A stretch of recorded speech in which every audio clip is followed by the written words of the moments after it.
Portweed. Kalakayan tayo mga kapuso. Parang Nasa may linya order natin tayo. Si, ano ba gusto mo? 78%. Nasa Sige. linya po si Professor Ranjit Rai, Fellow Octa Research at Political Science Professor UP Diliman. Professor Rai, Igan at Connie, magandang umaga. Good morning, sir. Hi, good morning po sa inyo at sa lahat na nanonood at nakikinig po sa atin. Good morning po. Itong survey, masa survey ng Octa Research, April 20 to 24. Hindi ito commission, ibig sabihin walang nag-utos o nagbayad sa inyo para ito'y gawin. Opo, ito ay non-commission. We also want to apologize kasi ngayon lang namin nailabas. Ang dami-dami naming election-related na studies na unang binigyan ng pansin. Opo. So ito yung lumabas ng ito yung ginawa nung April 20 to 24. Oo. And 1,200 respondents all around the country in interview namin. Opo. And ito na may margin of error na plus minus 3%. 3%. Ang edad nila, ito face-to-face interview, Professor, no? Opo, 18 and above po to. 18 so and above. General population. So, ang lumalabas, karamihan ng ating mga kababayan gusto yung basically ang pananagutan or accountability. So, 78% nais na harapin no ng ating Vice President Vice President Duterte ang mga paratang no sa isang impeachment trial. Yes. So, dalawang malaking punto ho yung ang nakikita dun sa report, 91% po ang awareness. So, bagamat siguro hindi kayo alam ng ating mga kababayan yung exact complaints, no? Pero may awareness po sila na merong impeachment process na naganap. And nabigla rin kami dito sa data na to. Kasi nga, tandaan nyo, April pa po to ha. April 20 to 24, tama ho? Oh, yeah, just before the elections po to. And malawak na ho ang kaalaman ng ating mga kababayan tungkol sa idea or sa mga news items sa impeachment. Siyempre, of course, ang importanting datos dito, yung para doon sa 91% na yon, 78% sa kanila iniwala na dapat talaga gamitin ni VP Sara Duterte yung pagkakataon na to, linisin yung at harapin yung mga paratang sa kanya para malinis ho yung kanyang pangalan. So, paano yung Professor, paano yung construction ng tanong? Depende kasi sa nga paano nilatag? Okay, so ang question namin is basically what we call an agreement question. And ayun nga, importanteng intindihin na iba-ibang survey company, iba-iba ho yung paraan ho ng pagtatanong, no? So simpleng-simple lang, diretso lang. Sa tingin niyo mo ba ay dapat harapin ni Vice Presidente Sara Duterte ang paglilitis sa Senado, impeachment court? Ito importante, upang malinis ang kanyang pangalan sa pamagitan ng pagsagot sa mga paratang laban sa kanya. So it's actually not as well, it's largely neutral, pero of course iba-iba yung appreciation ho ng mga kababayan natin dito. Kasi at one level, accountability ang isang appreciation. At another level, due process. Parang meron din. Para malinis yung kanyang pangalan. So makikita mo, malaki rin ho yung support all throughout the country. Ano ito? Puro kabataan? 18 and above kasi? Ano yung pinakamatandang na interview? Above 60s po. May 60s din. So meron ho yan dyan sa report ho. Karamihan ho ng mga sumagat at naniniwala na dapat talagang harapin ni Vice Presidente para yung mga paratang sa kanya para malinis ang kanyang pangalan ay mga below 40 years old po. So ito yung millennials, ito rin yung Gen Z. Sila uli. So sila uli yung malaki ho yung pa rin, At ito sumasalamin din, 'di ba, sinasabi nga nila doon sa awareness, hindi ba, na nangyayari from April. Ito ba yung mga time na nagkakaroon ng hearing sa sa Kongreso? After election na to, Mare. Hindi, April. Before. April 20 to 24, election pa. So nagkaalaang-kampanya pa. Yes, kami rin kampanya pa. Bigla Pero napansin namin yung amin na results, parang sumasalamin din or halos pareho rin sa mga lumabas after us na nagpa-survey rin. No? May ibang survey companies kasi na naglabas, bagamat iba ang estilo ng tanong nila, parang gano'n rin yung Same. lumalabas. Marami ang gusto na magkaroon ng pagkakataon Na marinig. marinig, masagot ng dating Vice President sa isang impeachment trial yung sagot niya sa mga paratang sa kanya. So wala pang issue na i-convict ba, i-acquit ba. Tinatanong lang. Gusto lang nila marinig. Marinig ng ating mga kababayan. So lahat sila ay isang ayon sa isang impeachment trial in a sense. Yan ang number one na pwede nating makuwang impression dito sa ating... May kopya na ba nito ang Senado? Binigyan po namin lahat ng kakilala namin na senador. Mga kaibigan namin senador. Tapos binigay po namin sa media at maraming salamat po sa GMA kasi isa po kayong sa nauna na naglabas ng news item tungkol dito. Maglalabas pa ba kayo ng panibagong survey? Ano po? Sana makatulong to sa paglinaw sa diskusyon. Baka may mga agam kasi ating mga senator judges na hindi to sinusuportahan ng publiko. Siguro pangatlo na kaming survey company nagsasabing sige ituloy niyo na kasi malaking suporta ng ating taong bayan dito. Nag-aabang sila. Pero, nag-aabang po sila. Opo. May gagawin pa ba kayong panibagong survey muli? Ukol pa rin po dito? By the end of the month na bago na ho talaga yon, second quarter na po. Ito kasama ho sa probes ng first quarter. May mga hindi pa lalabas at ilalabas namin mga issue niyan, fake news, may issue diyan on yung socio-economic situation ng bansa. So ilalabas namin slowly over the next few days. Gusto namin forthwith, ayaw namin ng slowly. Forthwith, ma'am, don't worry. Agad-agad. Yun pala ibig sabihin doon sa ating... Professor Ray, ito ba nationwide? Anong mga lugar ang nagpakita ng interest sa impeachment trial? Actually, sir, yes sir, nationwide po to, Luzon, Visayas, Mindanao, and National Capital Region. Ang pinakamataas ay nasa Visayas, if I'm not NCR pala, I'm sorry. NCR. Visayas at NCR. Ang abaho, nabigla kami sa Balance Luzon. So, iba-iba yung appreciation ng mga kababayan natin sa question. Pero meron tayong nakuhang reading na over 70% sa Mindanao. So marami sa kababayan doon gusto rin talaga yung trial kasi nakikita nila na hindi lang to about accountability, it's also about due process. For the Vice President para mabigyan siya ng pagkakataon sagutin yung mga paratang. No? Pero siguro iba yung tanong sa resulta ng eleksyon. Kasi pag tinignan mo, malaki ang porsyento ng nanalong kaalyado ni BP Duterte, di ba? May mga ibang factors na rin, Doon sa Mindanao po, totoo yun. Pero siguro hindi naman related siya. Interesting nga actually, Sir Iga, na ganun yung lumabas during the height of the election.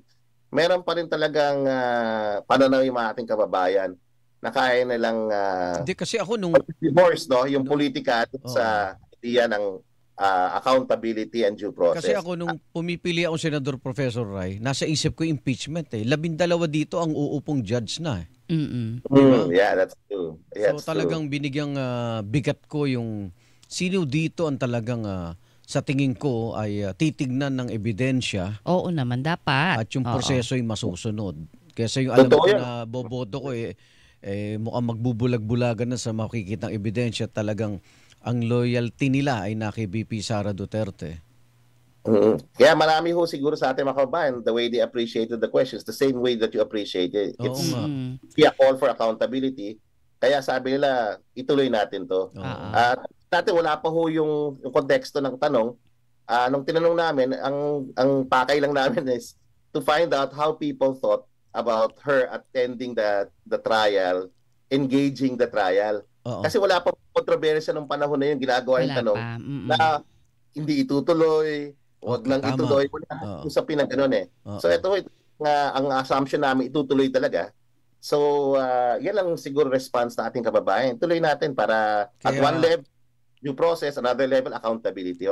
Buti na babanggit mo yun kasi as part ng education at information sa taong bayan, ang pagkakaiba ng accountability, transparency, over dito sa tinatawag na pinupolitika lang siya. Dahil siya ay malakas na magiging susunod na Pangulo sa election 2028. Parang ang layo eh. 'Di ba? Parang so dapat may ngayon pa lang kasi. kung meron ngang gusto niya siyang maging Pangulo sa 2028, dapat malinis niya yung pangalan niya. 'Di ba? Tama ho. And I think ganun ho yung pag-appreciate ng ating mga kababayan sa tanong. Kaya ang dami hong, kami ho talaga nabigla kami. Kasi hindi namin iniisip na merong, ito ang una namin nilabas tungkol sa impeachment, yung Okta Research, since pinag-usapan ng impeachment last year. Marami kaming internal service, pero ito yung nilabas namin. Kasi nga, ito ngayon, nabigla kami sa result. No? And at one level, siguro, na timingan, maganda to kasi magagamit ho ng ating mga senator judges rin yung information at panatagang loob nila sinusuportahan ng taong bayan yung trial. Yun ang mensahe talaga. Pero meron lang mag-text sa akin, ano lang, komento. Sabi niya baka daw po pwede next time kung magtatanong daw ang mga survey institutions katulad po ng Okta, kung pwedeng ilagay one thought per sentence. Ibig sabihin, dun sa tanong, mas malinaw. Halimbawa, kasi doon daw sa tanong ninyo parang dalawa yung mensahe, na dalawa yung idea na po pwedeng maisip. Kaya baka malito. So parang kunyari, willing ka ba na ipasagot sa kay VP Sara ang mga aligasyon sa Senado sa impeachment court? Kasi parang nadugtungan pa ng isa pa na para malinaw ang kanyang pangalan. Parang gano'n baka daw nagkakaiba. Yun. Intentional ho siya. Para maging neutral eh. Ang neutral talaga, tatanggalin yung malinis ang kanyang pangalan. Pero our intention talaga, it was a big debate sa amin. Dinagdag namin yung part na yun para makita yung intent ho ng iba natin mga kababayan.